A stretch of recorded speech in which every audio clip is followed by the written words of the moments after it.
I feel like you have to start with not Instagram. Yeah, you have to start with your family, people you know. For me, it was my baby and my wife and my friends and salsa. I've realized that the social network is kind of a false network. You know, you can use it as a platform to show your content for others and maybe make some connections with other people that are interested. But it all starts with real relationships, and I think you need to make those relationships. And I managed to find one that kind of took off.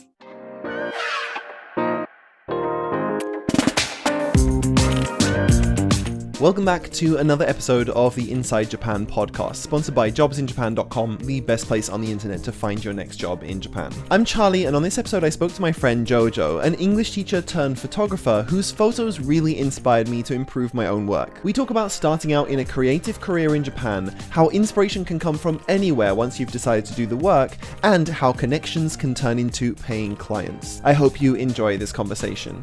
Jojo, thank you so much for coming on the podcast. Hey, thanks for seeing me, Charlie. Thanks for inviting me.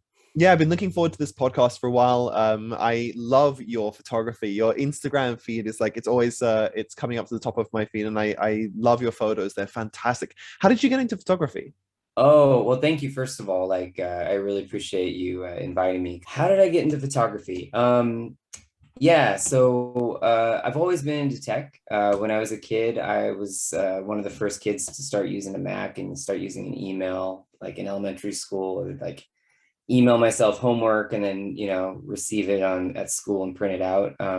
So I've always been into tech. I've always loved cameras. I had a video camera and I was an iMovie user very early on, made iMovie projects. And I don't know, I kind of stopped after that, after high school. And then when I came to Japan, phones and smartphones were starting to get really popular. This is back in like 2009. This is when like the iPhone 3 came out.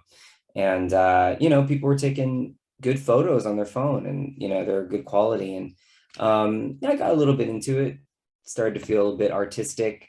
And then the iPhone, I think like 10 came out and it had like portrait mode. And I was like, wow, this is so cool.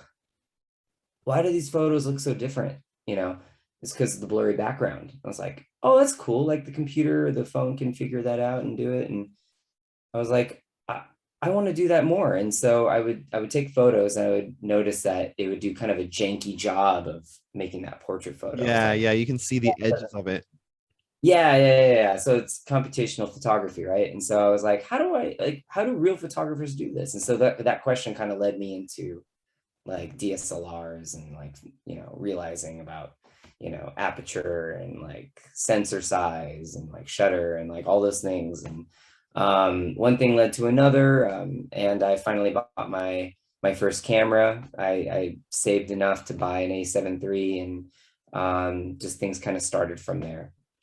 Also started a family and I wanted to take pictures of my baby. So that was another motivation. Yeah, that's a good motivation.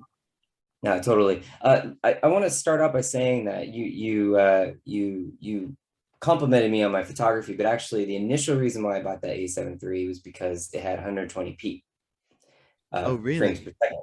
And because I wanted to do slow-mo, I loved video. As I said, in high school, I did video and I made like these kind of like mock Nike commercials, Oh, really?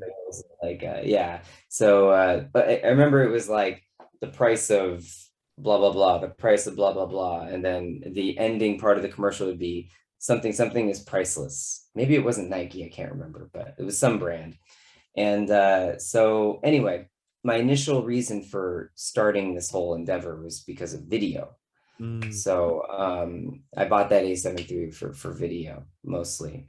And I bought that A7 III to make a video of my baby being born and revealing the baby to my family in the United States. I wanted to make a nice video for them and make it very emotional and like get kind of the context of the area, get a little story, and then lead up to the birth, reveal the name to my parents. And that video is still my best work.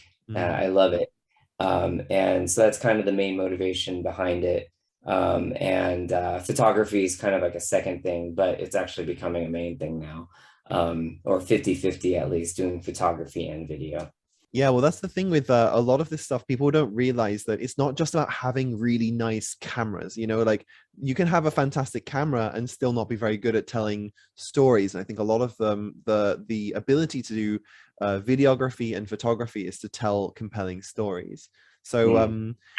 yeah, you mentioned that you came to Japan around 2009. I think cameras have come a long way, but it's interesting that that kind of interest in tech that you had kind of came full circle now that you got interested in the cameras as a way to sort of tell that story for your family. So what brought you to Japan in the first place? You said it was 2009 that you came here. Yeah. That's quite a while to be in Japan, and what brought you here in the first place? I just had an interest to leave the States. Yeah, I wanted to experience life in a different country and kind of get myself out of my comfort zone. Hmm. Um, and that's just basically the reason. At that time when I decided to move to Japan, I literally like had three choices. It was China, Korea, and Japan. All like there were job offers for all three countries, and I chose Japan. The biggest reason I chose Japan, kind of interesting story here, is my grandfather, because he was in the Navy and he was stationed in Yokosuka. He was stationed in like near Yokohama, and I remember he had a camera, like a proper like camera, film camera. And I grew up like experiencing these long waits as we did our family portraits, and grandpa took out his light meter and he would have his, huge camera out of his case, and everyone would be like rolling their eyes and but his photos were fantastic. He would always like take great photos. So it's just kind of an interesting like not conclusion, but like results, of my life so far, kind of having similar qualities as my grandfather, photography and like living in Japan. Um, but your question was, why did I come to Japan? Yeah, it was really just fortuitous. Like I just literally just chose a country, and like I wanted to leave, and one of the countries was Japan, and so I chose that one. So why did you decide to stay in Japan for so long? Because, it's one thing I think a lot of people do come to Japan for a year or two because they want to, experience Japan, experience Japanese culture, and a lot of Mm. them will go back, reasonably quickly after that. But you stuck around, and now you're married and you have a child together. Was she the reason that you stayed in Japan? Well, I mean, my baby is a year and a half, so it's kind of a new development. But I know I made the decision like a long time ago that I was probably going to be here. There were thoughts of moving back, of course. Like I had problems, and like culturally, like I wanted to be back in the States, and I was tired of being, a stranger in a strange land. Um, but overall, like living in this country is probably one of the best places to live, and for me, not for everybody, but for me, mostly because of the convenience, the safety, the health insurance, the public safety nets, the job availabilities, my skills as an English teacher and now photographer. I couldn't make the same money that I would in the States. So, or at least not doing the same thing, at least. Yeah, I do think there are so many opportunities here for skilled people. A lot of people come here as English teachers and end up doing something else because there are so many things you can find if you just look for it. So, you've been building your skills. What was that? Sorry? Yeah. Well, there's a limit. Like when you're an English teacher, like if you just do kind of the normal jobs as an English teacher, and this is, I'm speaking to anybody who wants to move to Japan right now. Um, when you want to be an English teacher, you're pretty much stuck at the same salary for the rest of your life, right? Unless you like open up your own business or you find a university job, or yeah, but those jobs are very far and few between, and they require a lot of qualifications and different, things. So yeah, like don't expect to be moving on up in the ladder. Unfortunately, I've been doing the same job for the 10 years and supplementing it with photography and part-time work. And, it's gone up, and we make a decent living, me and my family. But overall, you got to kind of expand your skills and like kind of grow as a person. And that's why I say for me, like I can make the most money here because my skills are perfect for living here. In the Mm. States, not so much. So yeah, but Yeah. I love it here. It's just fun. I just love it. I love Japan and I love Japanese people, the culture. Yeah, I'm glad you're positive about it because I love that there's so many things that we I'm gonna reset that because that was not a great way to intro that. Yeah, so what are some of the skills that you've learned as a photographer? What are some of the things that you've needed to learn, and not only the technical side of things, but how to make a good composite and how to edit properly and things like that? What are the skills that you need to be a good photographer? Oh, wow. I feel like I had kind of a head start. Like if you're starting from like no experience with technology and you just want to take good photos, that's that. I mean, I had a kind of a head start in that regard. So like I actually worked for the Apple store when I was living in the States. I was a what they called a genius, right? Basically, I was just technical support in a retail store. So I mean, I kind of had that head start. So I'm jumping into this with that technical background and what skills are needed. Um, yeah, or what skills have I learned or what have I needed to develop? I think the biggest struggle for me, and I'm speaking as a beginner myself, as a beginner pro, like, is thinking out of the box. Like, I'm coming at a photo personally, I'm coming at a photo or a photo shoot, just kind of standard poses, standard backgrounds, and like I it's really hard for me to think creatively. I'm looking at all these other photographers that I'm surrounded by, including yourself, where I look at a photo, I'm like, man, that's a good idea. I should try that. Like I didn't think of that. And that's the biggest problem for me because when you're in the moment, like taking a photo of a person and they're paying for it, you're just like, God, I gotta make this look good. And you try to take as many photos as you can and from many different angles. um, so for me, like the biggest thing is just like thinking creatively, thinking on the spot, using the client, using what you see at the moment and responding to that and using it. I'm going to kind of sidetrack here a bit. There's a photographer here named Patricia, and she's a local. I don't know if you're familiar with her, Patricia. Maybe I'm not sure. But She's a street photographer here. And okay.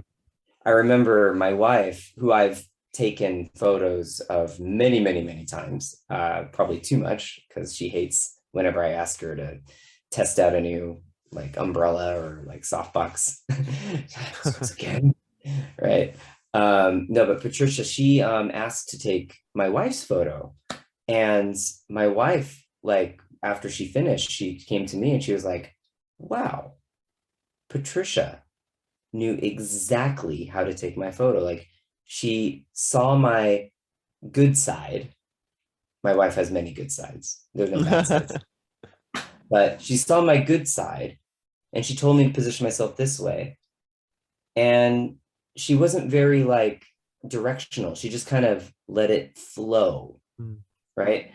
And she said it to me like it was criticizing me. I was like, oh, I guess I should try that. So I guess like for me, yeah, like Patricia, like she's an amazing street photographer here and she's a Woka. That to me, like is a skill that I need to develop myself. It's a kind of almost like an impromptu kind of creativity, right? Like I think you develop that from doing a lot of street photography. I'm sure you follow a lot of people on things like TikTok, YouTube, Instagram. These people who are doing street photography and they're bringing along props and stuff, and they're trying to find ways to make someone go, "Oh wow, this is the coolest photo of me ever," rather than just like a pose on a street. It's like them doing something that gives them a cool profile photo that they're going to want to keep for like 10 years or something. So Wait, so you say that photographers are being props with them? Like, sometimes, yeah, I've seen that on a few people on TikTok. They'll bring like flags or like big long pieces of cloth that they can like throw Oh, them up in the air or something, and it makes like a, you know, a wave in the air as you know, yeah. and they take photos of that and the person's face, and it you know, or you know, things to let light through that make different colors, or you know, like stained glass window kind of stuff. And it's I think there are so many opportunities for that. Like there are so many things that you can do if you either think of it in advance or you think of it how it pertains to your particular style of photography. So that's kind of leads me to what I want to know is, what are you taking photos for? Like, what are you trying to capture with your photos? Oh man, what am I trying to capture with my photos? I just want to make people happy. Like, to be honest, I've always enjoyed, the best part of photography is like showing person a photo and of themselves, and them going like, oh my God, I love this photo, and then they put it as a profile photo. For me, that means more than any amount of, well, okay, that's lying. I would appreciate some money, but like it's a great feeling like when like someone uses my picture, like Patricia, the girl that I was just telling you about. I took her portrait like right before she took my wife's portrait. And she used my photo as her profile portrait, profile photo, excuse me, for like a month, you know, like a month. I was like, whoa, I'm so happy, you know? So like that to me was like one of the greatest feelings. And so, sorry, what was your question again? What are you trying to capture in your photos? What am I trying to capture? I want to make people happy. Yeah. So like I want to capture the most appealing side to that person that they see in themselves, you know. Like often what we are like in the mirror, or like what other people see is not, sorry. Often what we people see of us is not what we see in the mirror, right? So like we imagine ourselves. It's like the Matrix. It's our, or what is that called in the Matrix? It's like your residual Yeah, self-image. I was going to say that. I can't believe I Residual haven't seen self-image. that movie Okay, in a good. You're while, just but I like was like, my residual self-image. I remember that. Yeah. Yep. So yeah, we have our residual self-image, and I feel, you know, that's our personality, that's our identity. And when you can capture that and people like connect with it, like man, that's the greatest feeling ever. And yeah, I mean, there's a lot of photo editing involved, you know, like you go into Photoshop and you take away the pimple here and, you know, kind of reduce, you know, this here and that and here. But I mean, like there, you know, you do your best to try to capture authentically the person. And yeah, it's an art. And when you can make that connection with the customer or the client or your friend or family member, yeah, job well done. And that's what I strive for. That's kind of my main motivation, I feel. And who are some of the most, I guess, impactful creators that have sort of taught you how to do better in your videography and photography skills? Who are some of the My, people that you look to the most? my best friend Eric, my best friend Eric in the States, and you're gonna make me cry because I'm gonna think about him, because like he and I haven't been talking so much lately. But man, like when I was starting photography early on, man, he went to art school and he's so involved like in that field. Like he, not photography, but he was into architecture. But he had a lot of classes, a lot of training, and just has a sense like about composition and art. And just so like he would teach me things, and he was the first person to teach me about rule of thirds. You know, I had no idea about rule of thirds. Like what the hell is that, you know? And it's so commonplace, but I didn't even know that. But he was the first person to teach me about that. And I would send him a photo and he would respond back like, it's getting better. You know, like I would think like, oh, this is a great photo. And like I would send it to him and he would respond with, I like this, but yeah, this could be better. And so people who can like be that like honest with you authentically and constructively is such a value. So for me, like he's still the voice in my head, you know, that when I take a photo, I'm like, would Eric like kind of like this? Would he not? I don't know. Now that voice sometimes gets annoying because it gets in the way of creativity. But yeah, like he's probably the number one for me. Not even a photographer. Like he's just a smart guy, and I love him. That's really Uh, cool. It's really cool that it's somebody that you actually know and you can get some mentorship from, because I think a lot of people like myself, you know, I got into the same thing and I started watching a few different YouTubers. There was one, Daniel Schiffer, who was the first one I saw for video stuff, and he does these epic B-roll things, and he did like, you know, epic pizza B-roll, epic, you know, beer B-roll, and he does these product videos, and they're really very professional. They look really cool, and I learned a lot from him, like thinking, how can I comp these things together? How can I transition between them to make it look really cool? And I wonder if there are. I get a lot of his vibes from your videos, dude. Like I can see that. I can see the Daniel Schiff inside the videos that you shoot. So Thank you very much. yeah. I appreciate that. So who are some of the sort of, I guess, people that other photographers, other budding photographers and videographers can look at and learn from, you know, on YouTube or TikTok or Instagram or wherever you find them, that have been useful in learning this skill?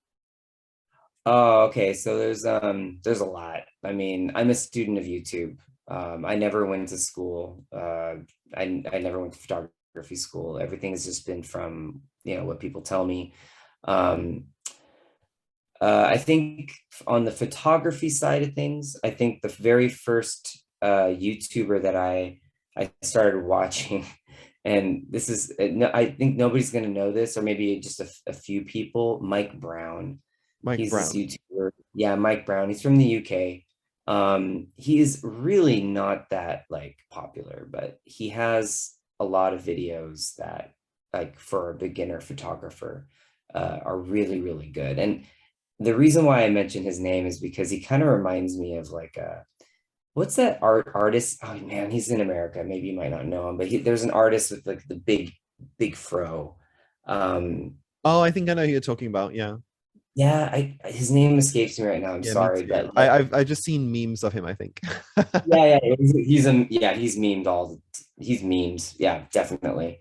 But you know, like he would paint pictures and be like, let's, you know, yeah, it's a mistake, but it's a happy mistake, you know, and like, oh, you know, we can fix this. We'll make it a cloud, you know. And he was all, Mike Brown is like that, I feel like he would treat photography with such a gentleness and such a not passivity, what's the word I'm looking for? Tranquility. And I Is just it really Bob enjoyed Ross watching you're talking about? Bob Ross. That's it. Bob Ross. Yeah, Bob Ross. That's it. So but anyway, Mike Brown, yeah, he definitely, like, I watched a lot of his videos early on. Yeah, and you know, like the Daniel Schiff also, you know, Peter McKinnon was another big one, of course, because Peter McKinnon, man, he is just his epic B-rolls and like slow-mo and like photography is just like amazing. And he just has such a great creative eye. And so he's very much somebody to aspire to be like, you Hmm. know, not to be, but to be like, or to take a few tidbits here and there and create something yourself, right? So how can you start getting people to notice your work? Because I know it's really difficult right now. There's so much content out there with all of the different platforms. How can you get people to start noticing it and hopefully start paying you for things like for other photographers and videographers in our audience? Mm-hmm. Well, as I said, this podcast, this interview, I'm really happy you asked me, but like this podcast is really for anybody who's just starting for photography. If you're like 3, 4, 5 more years listening to me, you can probably laugh at me at my inexperience and, you know, being so naive. But no, I think for me, the way that I've gotten some exposure recently is just being nice to people and making connections and taking risks. You know, yeah, it does sometimes involve working for free. You know, going to an event and not expecting to be paid, getting some content out there. You know, showing some examples of what you can do, making mistakes and learning from them. Um, I feel is probably the best, but you need time and you need money. You know, not everybody has the time and money to do that. It can be difficult sometimes because people don't they undervalue how much work goes into photography. You know, they don't realize I mean, a lot of people, I don't think they have any idea that the kind of camera that you use might cost, $3,000, 300,000 yen, Mm. and then the lens is $1,000, and the lighting is another $800 or something. And by the end of it, you've got this $7,000 setup that you've brought with you to take these photos, and people are just like, oh, those nice photos, and they don't want to pay. Hurry And up, hurry up. Like, yeah. All right, can you do this photo right now? I'm like, "Shit, I haven't set up the lights yet, like, yeah, yeah. yeah. No, that you're right. And I think it's true for a lot of professions, like there's just like a lot of undervalued professions that, people aren't aware of, and photography is definitely one of them.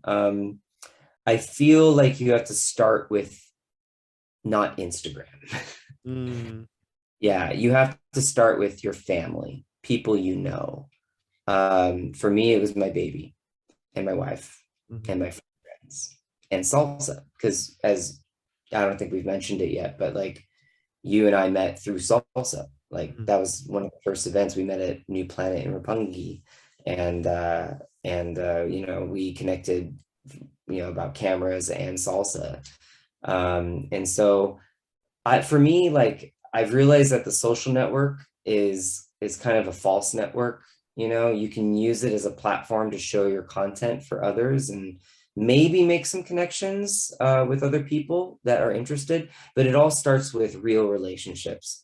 And I think you need to make those relationships. And I managed to find one that kind of took off. And now I have a lot of work in Tokyo, and I have some work in Shizuoka and some work in Nagoya, and it's almost like I can't handle it. I need to start picking and choosing what I need to do, and start making hard decisions. So Right. I totally yeah. agree with you on that, because I think a lot of people, they post on Instagram and then wondering like, when am I going to get people reaching out to me, or they're hoping that they're going to go viral with some picture they took, and they don't realize like these platforms, especially Instagram and TikTok, they're not designed really to help you promote your business. They're designed to help the people who are paying to Mm. promote their business because they're paying for it. And so the incentive of the platform runs opposite to yours. And so yeah, you can have your Instagram as a good portfolio, but don't be expecting people. I've had two people reach out to me to do video work based on my Instagram profile, and mine doesn't look anywhere near as good as yours. And both of them fell through before they came to something. Whereas the people who I actually know in my real life, who I've helped with their business, for free or something, just because they're my friends and I want to help them out, they're the ones who are then like, oh, I'm going to do a video for this thing, and they'll pay me for that. So I think I think you're absolutely right. Like it really does come down to relationships. And I would say especially in Japan, because Japan is a very relationship first kind of trust culture. In cultures like the United States, trust comes from people seeing that you can do the job well. So if people see that you're good at it, then they'll be like, okay, so I can trust that this guy is good. He must be a professional because he's done the job well. He's worked with other people. If he wasn't very good, then there would be reasons I would see red flags. But Yeah. in Japan, it really is about relationships. You got to know people. You've got to connect with them. You've got to spend time with them. Definitely. Yeah. Then yeah, I've learned to forget about Instagram, and just like post your stuff, comment on your stuff, respond to comments, respond to DMs and stuff like that. But really it just is like showing people that you can do a good job, you're consistent, and you're trustworthy and you're a nice guy, right? And that's the approach you have to take, and eventually things will happen, and it starts small and then it grows from there. And you gotta find a niche, you gotta find something that you do that other people can't. you know for me, it's because I do salsa. I teach salsa, and I can say that I do salsa and I do photography. So when I do dance videos or when I do dance photography, I can kind of have a sense about what kind of photos they want, and there's nothing like finite that I can say, like, you should do this. It's just a sense of like, Mm. the culture of salsa or Latin dance, So There's a yeah, word find a for niche. that. The word for that is tacit knowledge. It's knowledge that you can't really explain, but that That you down. Yeah, right. Take notes. Yeah, it's I remember that from philosophy class, tacit knowledge. Yeah, yeah. okay, you're bringing it back now. Okay. Hmm. Yeah, and that tacit knowledge, that's what professions and careers are made of. It's that, just having a sense for what looks good, what looks right, rather than, you can't necessarily explain it to somebody, and even if you can, it doesn't mean that they can replicate it. So yeah, I think that's the right thing to start building. I just remember something. One of my mentors in Osaka, not like photography related, he's just a business guy that I worked with. He told me one of the best pieces of advice ever, and it's from a philosopher. I couldn't tell you who. I'll have to check, and I have to check because I keep telling people this, and I can never tell them who it came from. But the advice is this: basically, choose three things that you want to do, the skills that you want to have. Um, and this is, I'm speaking to a 20-year-old for this advice. For the first 10 years, work on one, become the best at it out of 100 people. Out of 100 people who do it, be the best. Okay. So if you like dancing, if you like salsa dancing, and you take 100 random people who dance salsa, and you're the first person, job well done. Work on that for 10 years. The next 10 years, 30 to 40, okay, work on something else, do the same thing. And then 40, 50, do the same thing. And then at the end of the 30 years, you've developed three skills that you are good at more than the best at out of 100 people. And if you multiply that, you're the best out of 1,000,000. Right? So you really put yourself at the top of something, of this niche. And so for me, I think at least I'm a pretty good English teacher. Maybe a lot of people in Japan disagree because my methods are a little bit more progressive than the traditional grammar translation, audiolingual behaviorist methods here, and I think I'm a pretty good dancer, but not the best. And also like photography, I'm getting there. So by the end of it, I hope I can combine all three to make something, so who knows? Yeah. Salsa, photography, English lessons. I don't know. Jojo, I think that's an awesome place to end the podcast. Thank you so much for coming on. Where can people find out more if they're interested in your photography, or if they want to find out if you're going to do any photo shoots in Tokyo sometime soon? Thanks a lot. I appreciate that. Yeah, and by the way, thank you, and I really appreciate you inviting me on. I am Jojo, Jojo, .photo.productions, and you can find me on Instagram. Awesome. Yeah. Thank you so much, Jojo.